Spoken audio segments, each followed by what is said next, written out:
Bismillahirrahmanirrahim. Assalamualaikum warahmatullahi wabarakatuh. Selamat siang anak-anak. Ya, pada pelajaran administrasi kali ini kita akan melanjutkan pertemuan yang lalu, yaitu prosedur operasional alat bantu komunikasi serta mesin transaksi.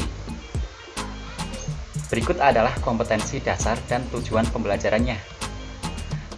Untuk kompetensi dasarnya, kita lanjut di 3.15, yaitu menerapkan prosedur alat komunikasi dalam transaksi.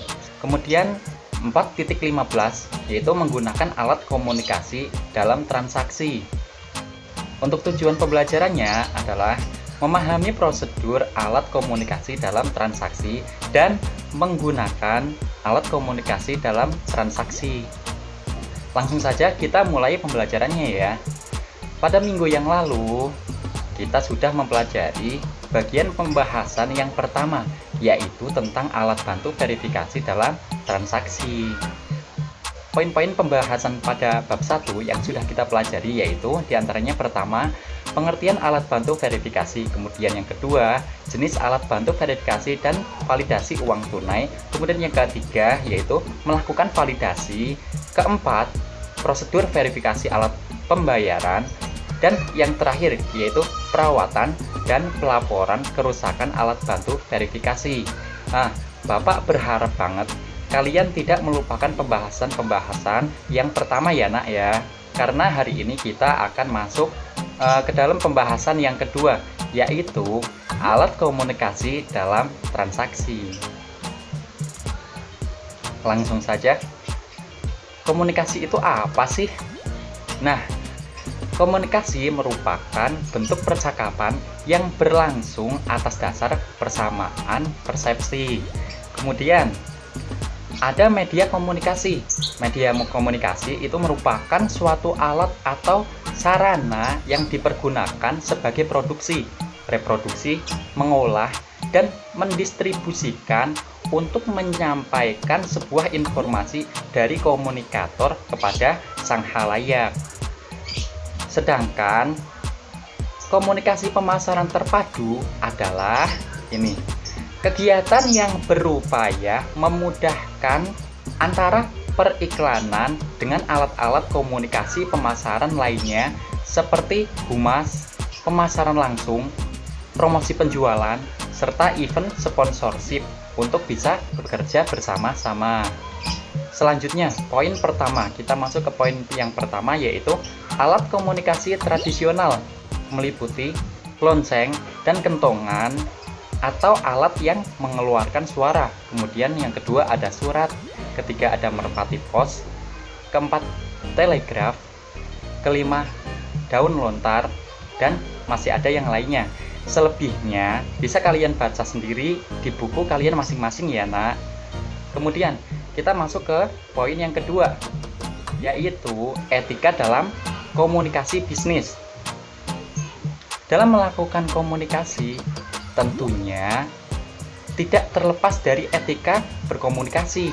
Walaupun jalannya komunikasi tersebut melalui alat bantu atau media komunikasi, tetapi tetap saja kita harus mempertahankan etika komunikasi. Etika adalah filsafat tentang kehendak mengenai baik dan buruk yang mengajarkan keluhuran budi dan aturan-aturan kesopanan. Adapun prinsip-prinsip etika bisnis adalah sebagai berikut. Yang pertama itu prinsip otonomi. Prinsip otonomi adalah setiap manusia bertindak berdasarkan pada kesadarannya sendiri atas apa yang dianggapnya baik untuk dilakukan.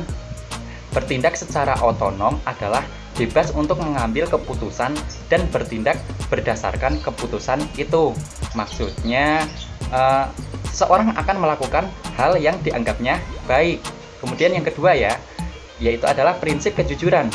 Segala ucapan, sikap, dan tindakan dalam bisnis didasarkan pada kebenaran yang sesungguhnya atau kejujuran. Kejujuran dalam memberikan informasi tentang produk yang dijual merupakan suatu jaminan akan keberlangsungan sebuah bisnis.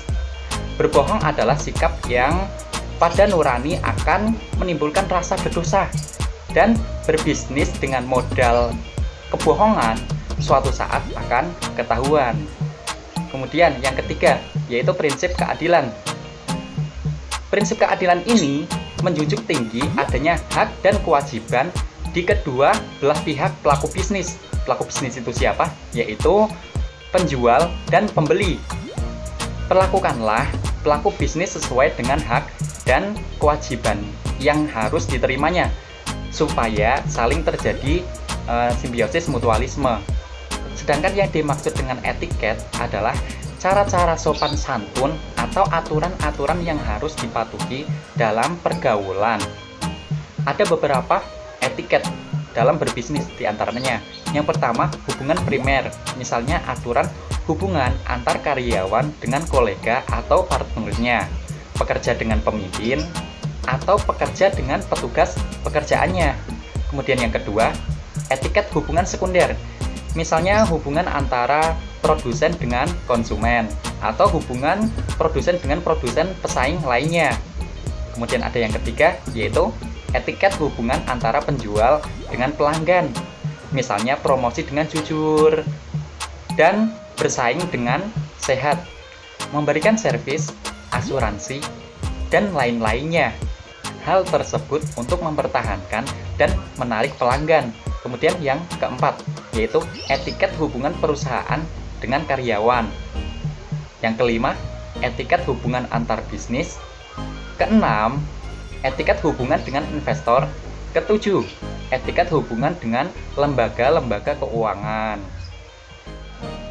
Untuk pertemuan hari ini, penjelasan cukup sampai di sini dulu ya, Nak. Kita lanjutkan pada pertemuan yang akan datang. Bapak harap pembelajaran ini dapat dipahami dengan mudah dan jelas. Itu saja yang dapat Bapak sampaikan. Apabila ada yang belum jelas atau ada yang mau ditanyakan, kalian bisa tanyakan langsung melalui nomor WA Bapak ya. Semoga pembahasan kita kali ini bisa bermanfaat bagi kehidupan kita. Kurang lebihnya mohon maaf dan terima kasih. Wassalamualaikum warahmatullahi wabarakatuh.